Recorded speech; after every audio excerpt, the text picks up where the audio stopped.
औज़ुबिल्लाहि मिनश्शैतानिर्रजीम बिस्मिल्लाहिर्रहमानिर्रहीम।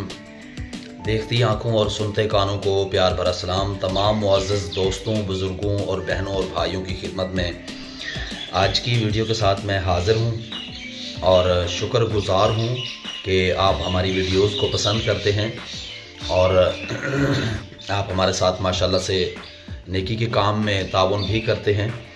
आज मैं जिस लड़की का रिश्ता आपके साथ शेयर करने लगा हूँ उनका नाम महक है और उनकी एज 27 साल है। उनका कद 5.4 फीट है। महक जो है ये सियालकोट की रहने वाली हैं और ये इनकी बरादरी जो है भट्ट बरादरी से इनका ताल्लुक़ है। महक भी जो है ये माशाल्लाह से खूबसूरत लड़की हैं और मगर मुझे अफसोस से कहना पड़ रहा है कि महक एक यतीम लड़की है। महक की वालदा का इंतकाल तकरीबन 9 साल पहले हो चुका है। उस वक्त महक की उम्र तकरीबन कोई 17 साल थी। महक ने अपनी वालदा की बहुत खिदमत की। हर वक्त ये अपनी वालदा के साथ रहती और मुकम्मल ज़िम्मेदारी वालदा की खिदमत की ज़िम्मेदारी ली हुई थी। और जाहिर सी बात है, जो दुनिया में आया है उसने जाना है।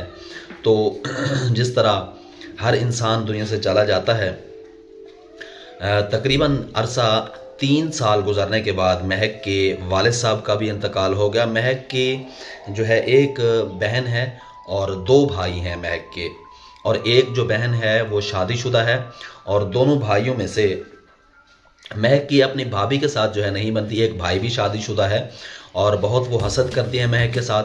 महक काफ़ी खूबसूरत लड़की हैं, इस वजह से महक के ऊपर इल्ज़ाम तराशी का सिलसिला जारी रहता है।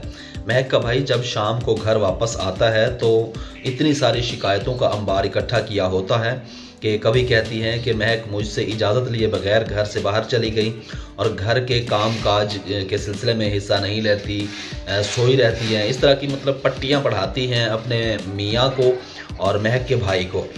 फ़ोन पर जब हमारी बात हुई डिटेल के हवाले से तो उन्होंने कहा कि हमारी भाभी जो है ये हर वक्त तंग करती हैं। महक का कहना है कि अगर मेरे वालिदैन ज़िंदा होते तो भाभी की फिर क्या ज़रूरत थी कि वो मुझे कुछ कह सकती। महक का कहना है कि मेरा भाई जो है वो भी अपनी बेगम की मानता है, वो जो कहती है मन वानू से कबूल करता है। महक का कहना है कि अब मेरी उम्र जो है वो 27 साल हो चुकी है। मेरी कई सहेलियों की शादी हो चुकी है मगर मेरी भाई को मेरी शादी की किसी किस्म की कोई फिक्र नहीं। ख़ानदान के कई लोगों ने कहा है कि महक की शादी कर दो मगर मेरा भाई शादी की बात को टालता रहता है। महक का कहना है कि मैं अपनी ज़रूरतों को पूरा करने के लिए शाम के वक्त घर पर बच्चों को ट्यूशन पढ़ाती हूँ। महक की बहन भी इसकी मदद करती रहती है। महक ने कहा है कि आप मुझे कोई अच्छा रिश्ता दिखाएं, अगर लड़का ख़ानदानी और अच्छा हुआ तो मैं अपनी बहन से मशवरा करने के बाद आपसे रब्ता करूंगी। तो मोहतरम सामीन, उम्मीद करते हैं कि आपको आज का ये रिश्ता ज़रूर अच्छा लगा होगा और अगर आपको रिश्ता अच्छा लगा है आप हमारे साथ रब्ता कीजिए, अपनी मुकम्मल डिटेल फराहम कीजिए ताकि हम आपकी डिटेल को महक के साथ और महक की बहन के साथ शेयर कर सकें। और अगर आपकी डिटेल महक की बहन को और महक को अगर पसंद आई तो हम इंशाअल्लाह ताला आपके साथ रब्ता करेंगे। और काफ़ी सारे दोस्त जो व्हाट्सएप पे हमें मैसेजेस करते हैं, काफ़ी सारी बहनें जब मैसेजेस करते हैं तो उनसे गुजारिश ये है उनकी खिदमत में कि खुदारा रिश्ते के हवाले से जब बात करनी हो तो फिर आप अपनी मुकम्मल डिटेल के साथ एक मैसेज किया करें। ऐसा नहीं है कि आप इतने सारे मैसेजेस कर दें, फिर हमें इतना टाइम नहीं मिलता।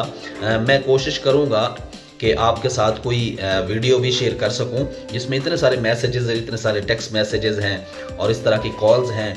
तो बारहा पिछली चंद एक वीडियोस में भी मैं बता चुका हूं कि इतनी सारी कॉल्स और मैसेजेस के आने की वजह से काफ़ी परेशानी का सामना करना पड़ता है, जिसकी वजह से अक्सर औकात नंबर बंद रहता है। बाज़ मरतबा नंबर नहीं मिलता तो उसकी वजह सिर्फ़ और सिर्फ यही होती है कि टेक्स्ट मैसेजेस और कॉल्स का आना जो है नंबर मसरूफ़ रहता है। तो इसीलिए हम अपनी परेशानियों को भी मद्देनज़र रखते हैं और इसीलिए जो है आपकी खिदमत में कोशिश करते हैं कि आपको मैसेजेस का जवाब दिया जाए। चलें वीडियो लंबी ना हो जाए, मुझे इजाज़त दीजिए। अगर वीडियो अच्छी लगी हो तो लाइक कीजिए, चैनल पे नए हैं तो सब्सक्राइब कीजिए। आने वाली वीडियो तक के लिए मुझे इजाज़त दीजिए। मेरी कुछ तबीयत ठीक नहीं है, पिछली शॉर्ट्स वीडियोस में मैंने आपसे बात की थी, गला कुछ ख़राब है, कुछ तबीयत भी ठीक नहीं है। बहरहाल मेरे लिए दुआ कीजिएगा। अल्लाह ताला आप सबको अपनी हिफ्ज़ व अमान में रखे। आमीन सुम्मा आमीन। जज़ाकल्लाह। अस्सलामु अलैकुम व रहमतुल्लाहि व बरकातुहू।